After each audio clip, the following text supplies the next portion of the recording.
நம்ம பார்க்க போகிறது ஷியர் லேஷிங். ரெண்டு குச்சியை ஹரிசான்லாக ஒன்றோட ஒன்று கனெக்ட் பண்ணுறதுக்கு யூஸ் பண்ணுற லேஷிங் இது. ஷியர் லேஷிங்கில் ரெண்டு டைப் இருக்குது. இப்போ நம்ம பார்க்க போகிறது மார்க் 2. ஸோ என்ன பண்ண போகிறோம் அப்படின்னா, இந்த ரெண்டு குச்சியும் ஒன்றோட ஒன்று நம்ம சேர்த்து வச்சுக்க போகிறோம். பேரலாக சேர்த்து வச்சுக்கிட்டு இது மேலே க்ளவ் ஹிட்ச் போட போகிறோம். க்ளவ் ஹிட்ச் எப்படி போடணும் அப்படின்ட்டு அந்த வீடியோ தனியாக அப்லோட் பண்ணியிருக்கோம். அந்த வீடியோவை பாருங்கள். க்ளவ் ஹிட்ச்லேருந்து எப்படி ப்ரொசீட் பண்ணணும் அப்படின்னா, ரெண்டு குச்சியும் ஒன்றா வச்சு காயில் பண்ண போகிறோம்.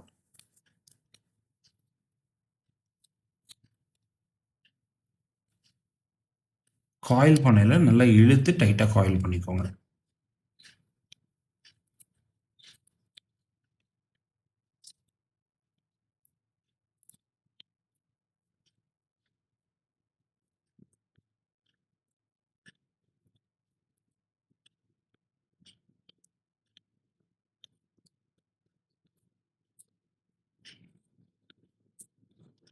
ஸோ இப்போ இது மாதிரி காயில் பண்ணியிருக்கோம்.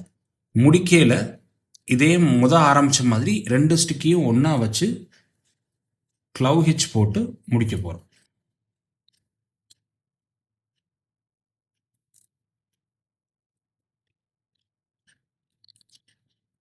ஸோ ஒரு ரெண்டு ஸ்டிக்குக்கும் காமனாக ஒரு க்ளவ் ஹிட்ச் போட்டு ஆரம்பித்து காயில் பண்ணி திரும்ப ரெண்டு ஸ்டிக்குக்கும் காமனாக ஒரு க்ளவ் ஹிட்ச் போட்டு முடிக்கிறது தான் ஷியர் லேஷிங் மார்க் 2.